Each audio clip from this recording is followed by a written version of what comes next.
Selamat datang di channel Hosiana TV. Sebelum Anda menonton, jangan lupa subscribe, like, komen, dan jangan lupa aktifkan lonceng pemberitahuannya supaya mengetahui video terbaru dari kami.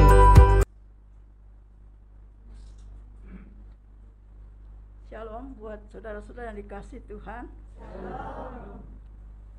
Saya sangat bersyukur kalau siang hari ini saya boleh datang beribadah kepada Tuhan. Terlebih lagi saya boleh menyaksikan betapa baiknya Tuhan di dalam kehidupan saya pribadi. Saya merasakan pertolongan Tuhan hari lepas hari, tidak pernah berhenti. Kekuatan yang baru senantiasa Allah berikan di dalam kehidupan kami. Terutama kami bersyukur buat kesembuhan yang Tuhan kerjakan buat cucu kami Valen. Kalau saat ini dia boleh ada bersama-sama dengan kita di tengah-tengah ibadah ini. Kami percaya ini bukan karena kebaikannya, bukan karena kesalehannya dan kearifannya, tetapi semuanya hanya oleh kasih kemurahan Tuhan yang sudah berlaku di tengah-tengah keluarga kami.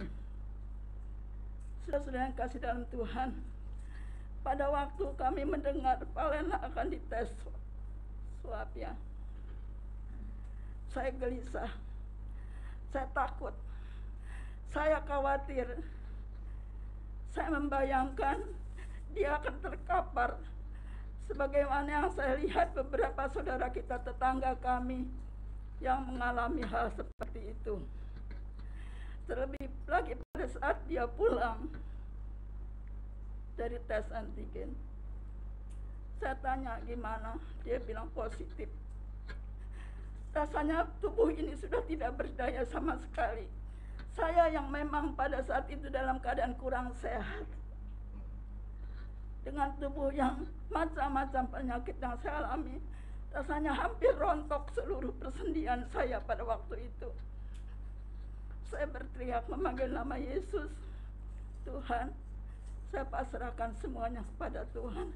Saya tidak tahu apa yang harus saya lakukan pada saat itu,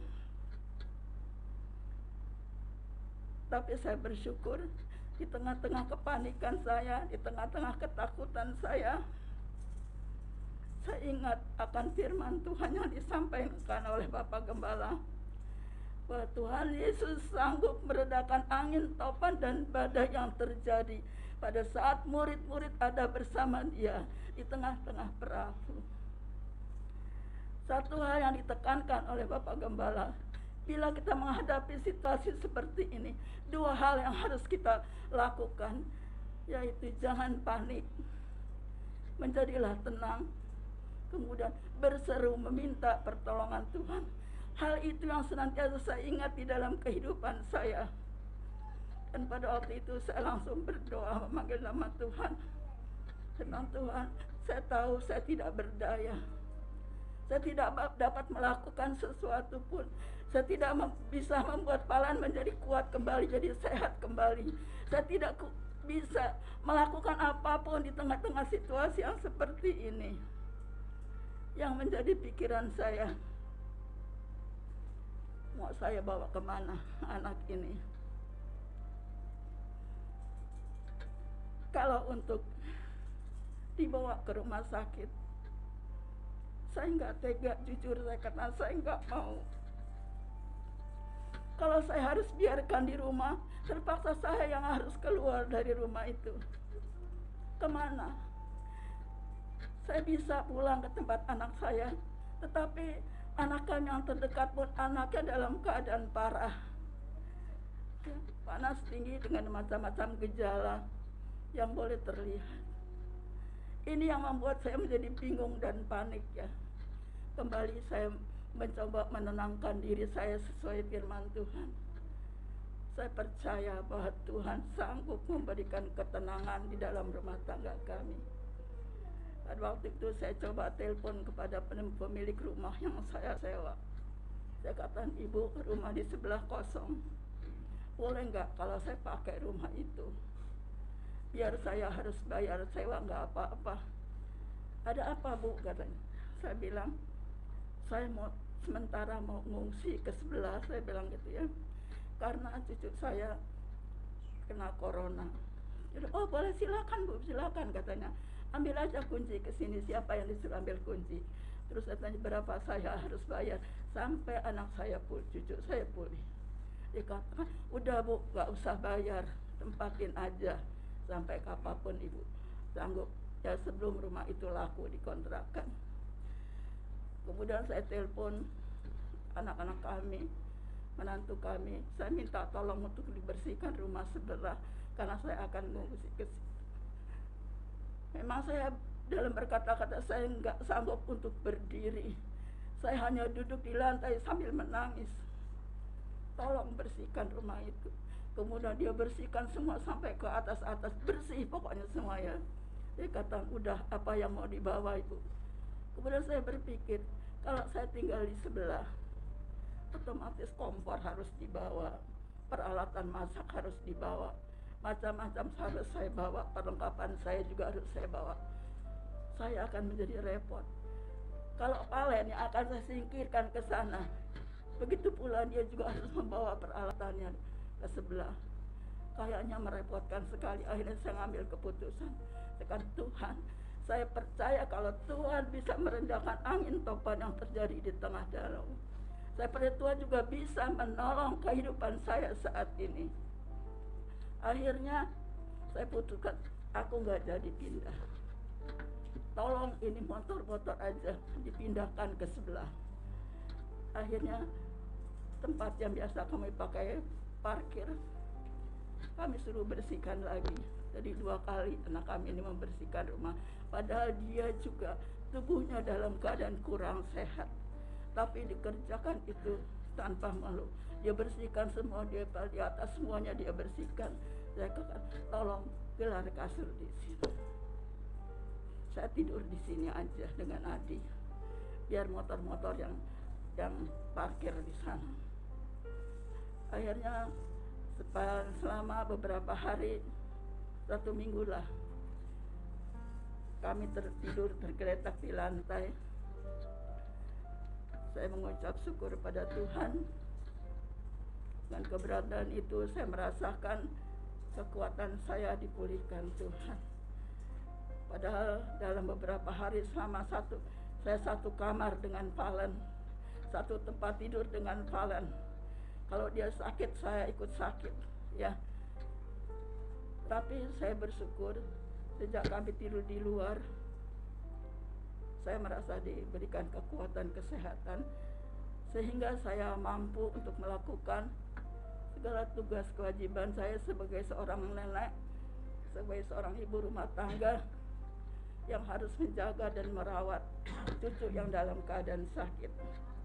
Siapa yang saya mau andalkan? Kalau mengenai Palen, jangankan dia sakit, dalam keadaan sehat pun saya tidak percaya dia bisa mengurus dirinya sendiri, ya. Jadi semua itu harus saya yang bertindak, saya yang bekerja, apalagi dalam keadaan sakit seperti itu.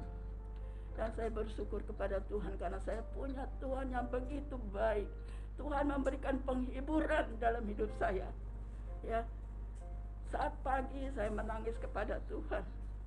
Ada orang bertanya kepada saya, apa nggak takut Bu? Takut, memang takut, secara manusia saya takut. Apa nggak sedih? Saya sedih, saya bilang ya. Tapi saya tidak mau berlarut di dalam kesedihan dan ketakutan. Saya berdiri di atas kebenaran firman Tuhan bahwa Allah saya adalah Allah yang luar biasa.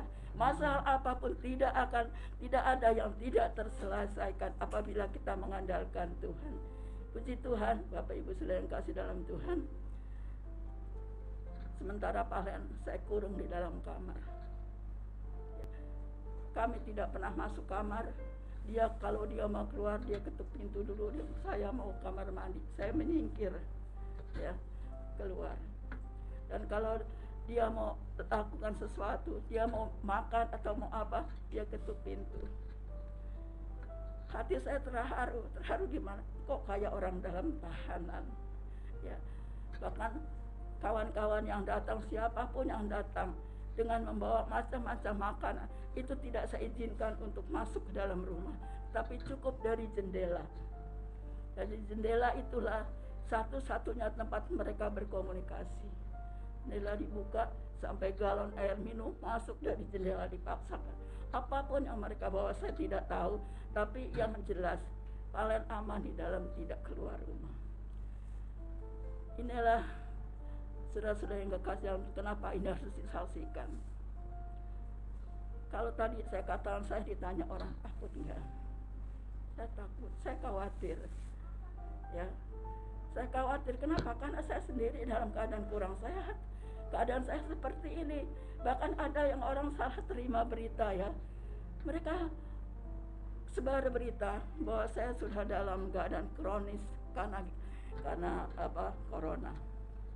Ya, itu mertuanya Prinus tuh udah kelengar katanya, ya. Ya pokoknya kalau kabar tuh pasti ditambah-tambahin, ya. Udah dalam keadaan sekarat katanya, ya. Kok nggak dibawa ke rumah sakit, kok begini begitu. Berapa kali saya dipanggil sama Pak RT, ditanya, Ibu gimana kalau minta dikirim ambulan dari kelurahan. Saya tanya, Pak, untuk apa? Kita bawa aja ke rumah sakit. Takutnya di sini nanti nular, kena ibu, kena cucunya, kena tetangga. Dia bilang itu yang bahaya. Saya katakan, Pak, saya yakin saya nggak akan tertular.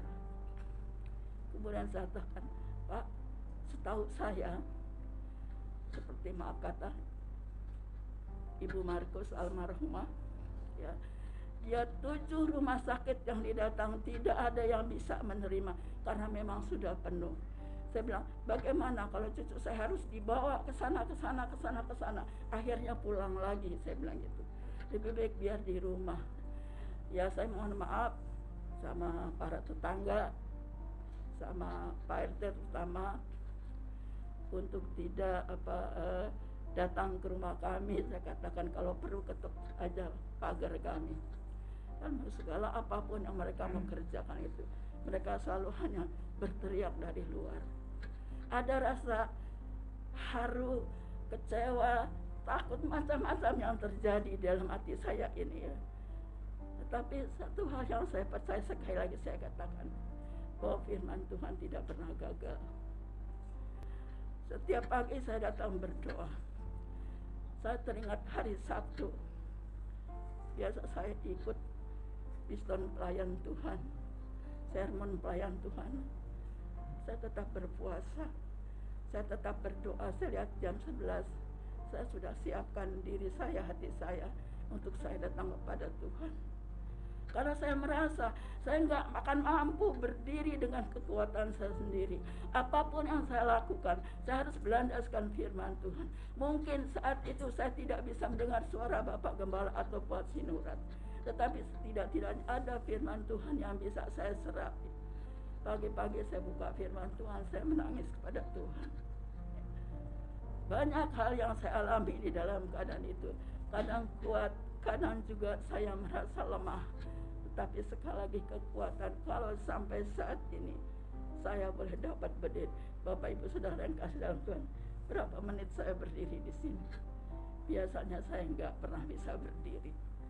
Untuk berdiri itu harus ditopang, ya, harus ada yang mengantar saya, harus yang menggandeng saya. Tapi kalau saat ini saya kuat, ini karena Allah kita yang luar biasa itu. Jadi saya lewat kesaksian ini, saya menghimbau kepada saudara-saudara sekalian, kita boleh takut. Siapa yang tidak takut menghadapi situasi seperti ini? Tetapi janganlah ketakutan itu melebihi iman kita. Di saat kita mendengarkan firman Tuhan, biarlah iman kita itu bertindak, ya, untuk kita terapkan di dalam kehidupan kita.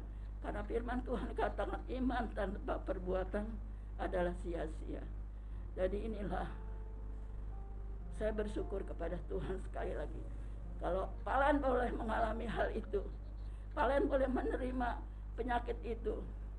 Saya percaya ada maksud Tuhan yang boleh dia pelajari, yang dia boleh ambil hikmatnya. Bahwa orang sakit itu nggak enak, ya. Orang yang tergeletak itu nggak enak. Walaupun orang lain datang bawa makanan enak-enak segala macam, bawa, karena memang harus banyak makan, tapi tetap aja nggak enak, ya. Jadi biarlah dia mengerti, ya, bahwa kesehatan adalah hal yang paling utama, yang paling mahal. Saya nggak tahu dia sudah berapa ratus ribu keluar uang untuk tes, bolak-balik tes, ya. Saya nggak tahu karena dia nggak pernah cerita sama saya. Saya juga cuma diam aja, ya. Saya percaya kalau semua ini boleh terjadi bukan karena Tuhan tidak mengasihi saya sekeluarga, bahkan kita semuanya. Tuhan hanya ingin memperingatkan di dalam kehidupan kita. Sekuat apapun tubuh kita ini, bila kita hanya pakai untuk kepentingan kita pribadi, bila kita tidak mengandalkan Tuhan, maka semuanya akan sia-sia. Terima kasih. Inilah kesaksian yang dapat saya sampaikan. Saya juga berterima kasih kepada seluruh sidang jemaat, karena saya percaya kalau saya kuat, kalau saya mampu, itu semua berkat dukungan doa dari Bapak Ibu Saudara sekalian, terutama buat keluarga hamba Tuhan, ya. Waktu pertama Bapak Gembala telepon saya, ditanya, terus Uti gimana? Tapi Uti nggak apa-apa kan, pertanyaannya bertubi. Saya nggak apa-apa, Pak. Terus apa yang saya harus lakukan, Pak? Saya katakan, saya udah kontrak rumah di sebelah, saya mau pindah ke sebelah. Oh ya udahlah kalau gitu, katanya. Saya tahu tujuannya Bapak untuk mengangkat saya keluar dari rumah itu, ya, supaya saya entah tinggal di pastorin, entah tinggal di gereja ini lagi, ya, dengan Adi. Tetapi saya bersyukur sekali lagi bahwa Tuhan lebih tahu apa yang saya butuhkan saat itu. Terima kasih buat kesempatan waktu yang Tuhan berikan bagi saya.